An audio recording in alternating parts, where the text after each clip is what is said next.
ನಮಸ್ಕಾರ ವೀಕ್ಷಕರೇ, ನೀವು ನೋಡುತ್ತಿರುವುದು ನ್ಯೂಸ್ 4 ಕರ್ನಾಟಕ. ಅಮೆರಿಕದ ಅಧ್ಯಕ್ಷ ಡೊನಾಲ್ಡ್ ಟ್ರಂಪ್ ಇದೀಗ ಭಾರತದ ಅಕ್ಕಿಯ ಮೇಲೆ ಕಣ್ಣಿಟ್ಟಿದ್ದಾರೆ.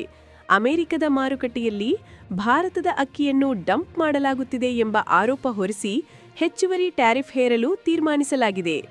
ಪ್ರಸ್ತುತ ಭಾರತದಿಂದ ಅಮೆರಿಕಕ್ಕೆ ರಫ್ತಾಗುವ ಹೆಚ್ಚಿನ ಸರಕುಗಳ ಮೇಲೆ 50% ಟ್ಯಾರಿಫ್ ವಿಧಿಸಲಾಗುತ್ತಿದೆ.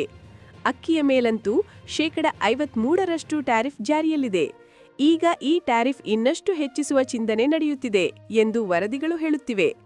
ಟ್ರಂಪ್ ಅವರ ಈ ಹಠಾತ್ ನಿರ್ಧಾರದ ಹಿಂದೆ ಅಮೆರಿಕದ ರೈತರ ಹಿತಾಸಕ್ತಿ ಮುಖ್ಯ ಕಾರಣವಾಗಿದೆ. ಡೊನಾಲ್ಡ್ ಟ್ರಂಪ್ ಅವರಿಗೆ ಬಲವಾದ ಬೆಂಬಲ ನೀಡುವವರಲ್ಲಿ ಅಮೆರಿಕನ್ ರೈತರು ಪ್ರಮುಖರು.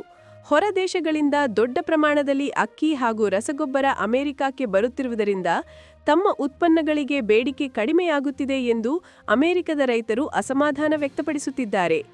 ಭಾರತ ಹಾಗೂ ಥೈಲ್ಯಾಂಡ್ ದೇಶಗಳಿಂದ ಅಕ್ಕಿ, ಕೆನಡಾದಿಂದ ರಸಗೊಬ್ಬರ ಅಮೆರಿಕಕ್ಕೆ ಬರುವುದು ಸಾಮಾನ್ಯ. ಆದ್ದರಿಂದ ಈ ಎಲ್ಲ ಸರಕುಗಳ ಮೇಲೂ ಹೆಚ್ಚುವರಿ ಸುಂಕ ವಿಧಿಸಲು ಟ್ರಂಪ್ ಸರ್ಕಾರ ಮುಂದಾಗಿದೆ. ಜೊತೆಗೆ ರೈತರಿಗಾಗಿ $12 ಬಿಲಿಯನ್ ನೆರವು ಪ್ಯಾಕೇಜ್ ಅನ್ನು ಕೂಡ ಘೋಷಿಸಲಾಗುತ್ತಿದೆ.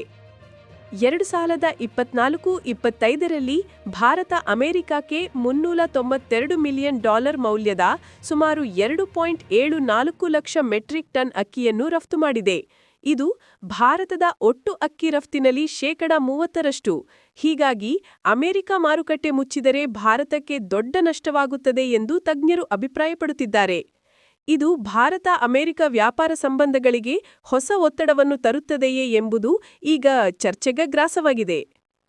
ಮತ್ತಷ್ಟು ಸರ್ಕಾರಿ ಹಾಗೂ ಆರ್ಥಿಕ ಮಾಹಿತಿಗಳಿಗಾಗಿ ನ್ಯೂಸ್ 4 ಕರ್ನಾಟಕ ಚಾನೆಲ್ ಅನ್ನು ಸಬ್ಸ್ಕ್ರೈಬ್ ಮಾಡಿ. ಧನ್ಯವಾದಗಳು.